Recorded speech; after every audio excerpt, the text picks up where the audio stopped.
We're live with two of the biggest Irish rallying legends. Andrew Nesbitt, Eugene Donnelly. He's bigger than me. Look the size of him. Come here, the crack is actually flying here this morning already. And we're just we'd love to chat a wee bit about like you guys and your history with the event. Oh, Andrew would be real happy talking about himself, won't he? No, it's your girlfriend I'm thinking about actually. Oh, here we go, here we go. Does she still love me? Of course she does, Andrew, of course she does. Come here, you have had between the two of you have a great history of this event. 4 wins, I think, between us. Here, yeah, you're definitely once. Yeah. Very close couple of times. It was 2002, it was part of the Tarmac Championship that we won. Yeah. We had a very lucky year that year where we won every event. And yeah, it's a great memory, but the stages that they're running today, I was just looking at the stage times, Eugene, and our stage times back then were 5 or 6 seconds quicker than the fastest time today. So it just shows you 20-year technology was right up there. Yeah. I think back then, but the cars were more engineered from the point of view. You had a suspension guy, an engine guy, a guy looking after the gearbox. Yeah. You know, there was a lot more bits and pieces to the game back then. Whereas these cars now are fairly refined and they're all very matched equally, like, you know. But it's funny how, if you're getting into the rally back then, you know, this event was a real event. Like, I mean, you had 2 massive days at it. You know, yesterday here was a wee bit disappointing, the fact that it was a long stage and 2 short stages. And today we have 6 stages. Now, don't get me wrong, I've been out over the stages this morning and they're very, very challenging. But it's not like the big long events we would have had, and you could have paced yourself a wee bit and picked your point where you went after. The guys this weekend, they're all kind of having to be really on it immediately. Exactly. Yeah, these cars are really, you know, they're point and squirt. They're really, really fast and nimble round the tight stages. And Mount Pleasant today, for example, is all 90 lefts, 90 rights, 90 lefts, 90 rights. And Eugene, when you were doing that rally with us at the time, you had to cut those corners to keep the speed in. Whereas these boys are fit to point and squirt all the way around these corners. They're very nimble. The World Rally cars back then, you got all the speed really at top end, and but these cars are amazing as well. And it's 20 years on from Eugene and I were doing these rallies. Well, not 10 years actually. And but nothing has changed. The crowds are here. And crowds are here. You were already out in the stages this morning, Andrew? I was looking at the stage round Armagh, my local stage, and I was just trying to compare times with back in 2002, 2003. And we're looking at the World Rally cars were probably 5 or 6 seconds faster than the cars today. So nip and tuck. We've got the same road speed. Exactly. And you were already talking this morning, Eugene, about the fact that you have, you know, been out this morning checking all of the stages, doing the gravel notes. Yeah, I probably shouldn't say that on air, but I had a run around them. I was checking them for one of the competitors here, you know. We unfortunately demised on the first stage this morning. Not hard to know now who we're talking about, but look, you know, the characteristics of these stages haven't changed much, as Andrew says, but I found they're extremely technical and difficult for anybody. A big challenge for the drivers. But the man I feel most for is this man here, who's trying to win this championship with a split point scenario for this rally, which is very difficult to follow after having done 6 previous events. Them previous events, the points were very straightforward, like an Earl Day. But when it came to this rally here, they had points for leading the event last night, and they have points for leading the event today. And all Josh has to do is try and stay within a 4th place, I think, or 5th now, which is extremely difficult to do with a talented driver like him, who is used to going flat out. I watched some of his interviews yesterday. I really did feel sorry for him. He's the hardest job in the rally, like, you know. Marion just has to go flat out, like, you know. And that's the thing, like, we've spoken about that an awful lot. How hard is it for a rally driver to kind of keep the shoe in a wee bit but take it off a wee bit as well? Like, it's the hardest thing in the world. I'm going to say something, and this is going back to our days. Andrew was always a great driver at flat out. Was 10 tenths all the time, and he very rarely ever paced himself. Whereas I was always the one that paced myself, and you know, I had a good team, the same as Andrew had, but we were a bit more laid back at the job. When Andrew was going, he was going flat out. This is a bit different. These guys have to go flat out all the time, and that's what I'm pointing out. Josh is trying to finish the rally but like he's half a minute a stage off the pace. Yeah. And as he said last night, he slowed down, but he slowed down too much, and that's why it's so difficult to tell in these cars when you're going slower. When I you know, go. that's the thing. You just have to go nuts on them and stay on the limit. I think he needs to go a little bit faster, to be honest with you. Yeah. I was watching around Mount Pleasant there, and he could have went round those corners faster in his road car. And I think he really needs to up the pace a little bit to keep a little bit of concentration, because there's still a number of stages to do here. And the only anything thing about that, Andrew, is there's nothing coming behind him. He can stay that fourth place. That's why I say this is the most difficult that is the most difficult job right now. Is trying to get to the end of the rally to win the championship. And I hope he does. In terms of that difficulty, like that's, are you saying that he needs to kind of up the pace for his own concentration? For his own, levels? yes, because when you're driving a little bit slower, you can make a slip very easily. You need the speed. Those guys are used to pure speed, and you just need to keep that edge on yourself a little bit more. Because you can hit a rock, hit a stone, anything can happen. As we know, it has happened to us in the past, Eugene, especially when we're trying to drive slow. Yes.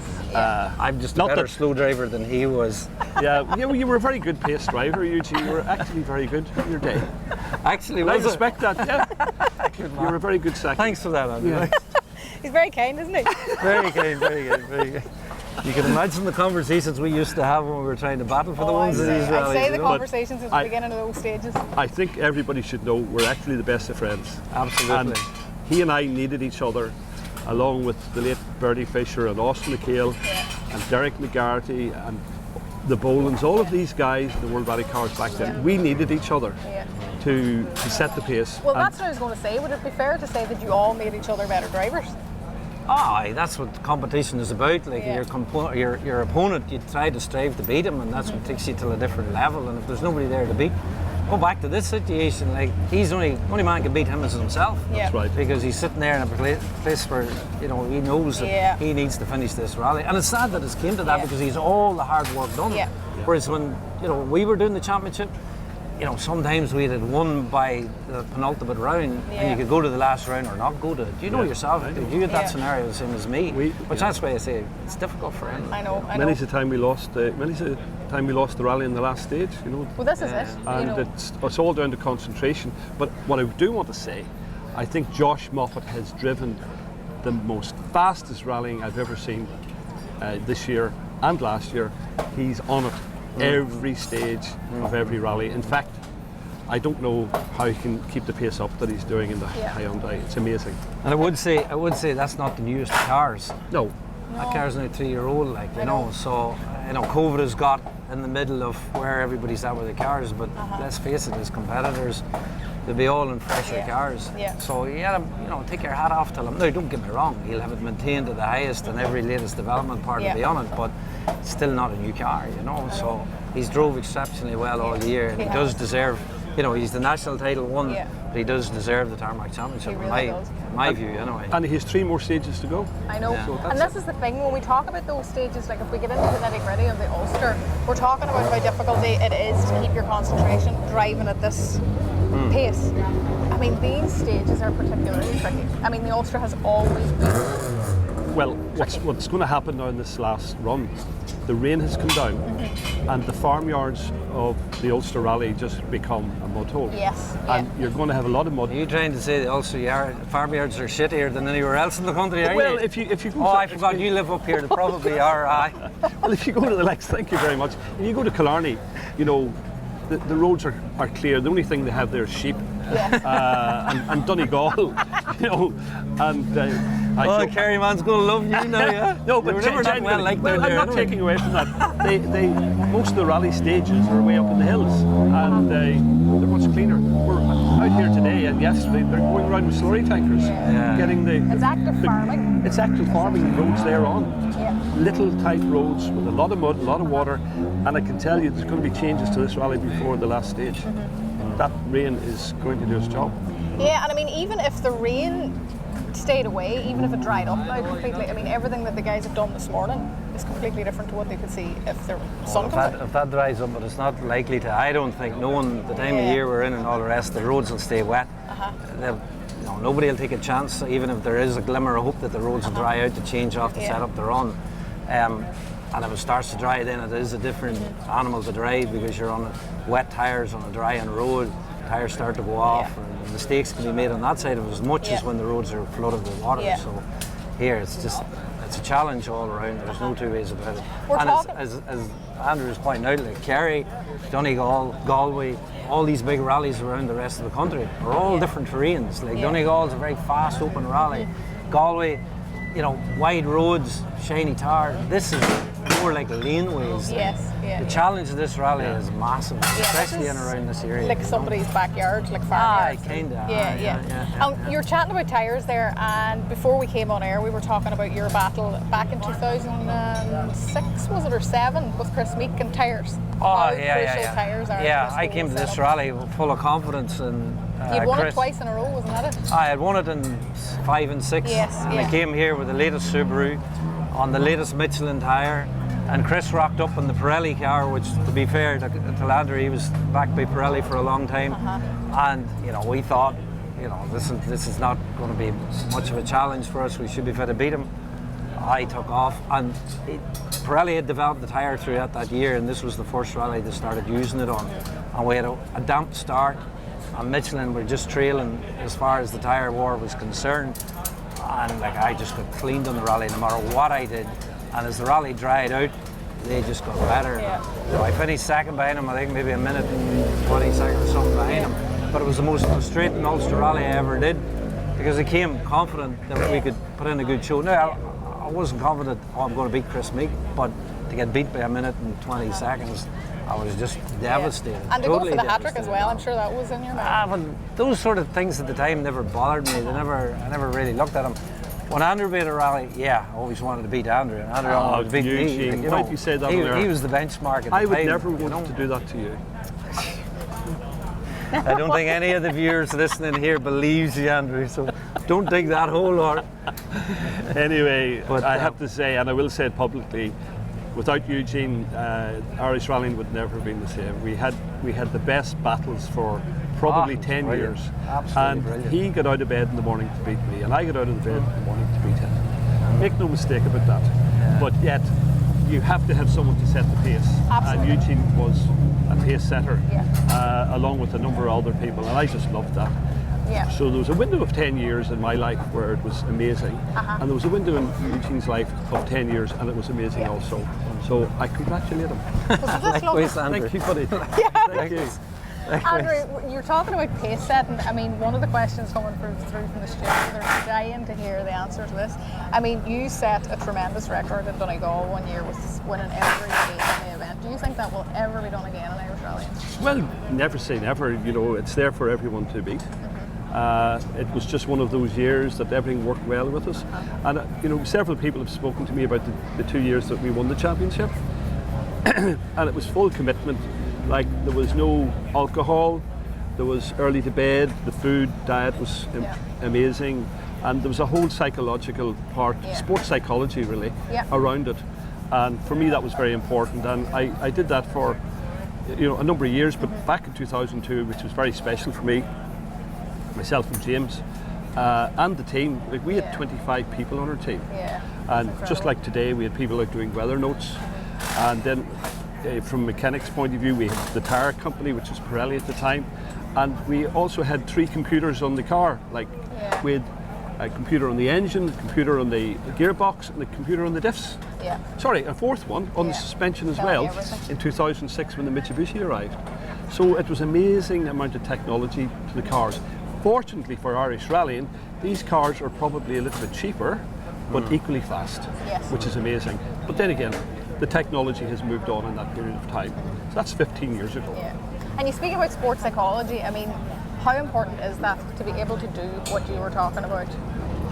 Well, Eugene will tell you, there was always this, it was always important to talk to your opposition, but there was still that, you know, sports psychology. He would look me in the eye, I would look him in the eye, and his navigator Paul and James O'Brien. So psychology is very important. And Just laughing at one incident about psyching somebody out that we had in Killarney, and as he mentioned, my navigator would have been a very cool customer, Paul Kelly. James O'Brien would have been even more cooler. Them 2 guys had their own psychological battle, and him and me we just said whatever came first in our minds. but we were starting a stage in Killarney. I don't know, it was 2005 or 6 or whatever, and he was first on the road and I was behind him, and there was a bit of a delay, and Paul needed to go to the toilet. So he walked up beside the door of his car and knocked the door, went to the toilet. Yeah, that was good. That's the sort of psyching out that we were at. Yeah, but equally that was very important. Like was very important. It was very very important actually, and it was Bertie Fisher that taught us that way back in the day, because he wrapped my window in Killarney on the start line and proceeded to do exactly what Eugene was speaking about, and I was going ballistic. But the following year then, I did the same to him. And he only lasted, I think he got 1 mile into the stage, and there he was sitting, and I was coming past, and he was clapping. In other words, the psychology backfired that morning. But that's what it's all about. That's exactly it. I think I remember reading that it was Bernie Fisher that taught you all about sports psychology. He did. Well, you know what he taught me to do, which was amazing? Have an exact number of runs across the stage. Way back in the day, people would have been darkening the stages like 8, 9, 10 runs. He taught me not to do that. Get your notes made, make your notes, run your notes, and then check them and get off the stage. And we get used to doing that. And for me, that was very important. Yes. But not only that, he was a great ambassador for the sport. Absolutely. And not too many people would know this, but he was planning to retire back in '99, and he said to me, Andrew, I'm going to organise Subaru Ireland to be the next sponsor for you. I'm going to organise Pirelli to be the next sponsor. Yeah. And he helped me get all of the money that I needed to play at the top. Yeah. And I'm eternally grateful for that. And that's Irish rallying in a nutshell, isn't it? I was, without that money, I couldn't have done the championships that I did, and the fundings, because back in the day it was very expensive to turn up to Donegal, Eugene. Like you could spend anywhere from 35 to 40,000 a weekend just running the team. Yeah, exactly. So for me, I was very fortunate. And what are your predictions this weekend, guys? From the rest of the day? Wow, look, my money would have to be on Josh to finish the rally and won the championship. Marion has done the business so far. I can't see him slipping up unless he makes a mistake. The rally's his. So it's down till, fingers crossed, nobody gets a puncture. Marion will win the rally and Josh will win the championship. It's just one of them things where it's not all about the competition now at this stage of the event. There are 3 stages to do. And just barring bad luck, that's the way I think it'll end. Well, a puncture can change this rally. They're going into very slippy stages now. Don't forget that. And I would love to see the positions held where they are. But don't forget, young Greer's out there fighting for position as well. And he's going very well and very tidy. Yes. And one of the corners I was standing on, he applied the handbrake. And I'm saying, don't do that, because you can lose half a second playing around with a handbrake, especially in wet conditions. So I'd be saying to him, keep it clean, keep it tidy, because he's a very straight driver. And young Evans has to keep his position. So I think it's down to those 2 guys. Exactly. Well, you would think that, but then I suppose this morning it was a different story, wasn't it? Gentlemen, thank you very much for talking to us. This has been absolutely brilliant, and I'm sure everybody at home watching has just been mesmerised and laughing and enjoying it all. Guys, we're going to take a quick break and we'll be back to you very shortly. Thank you. Good to see you. Yeah.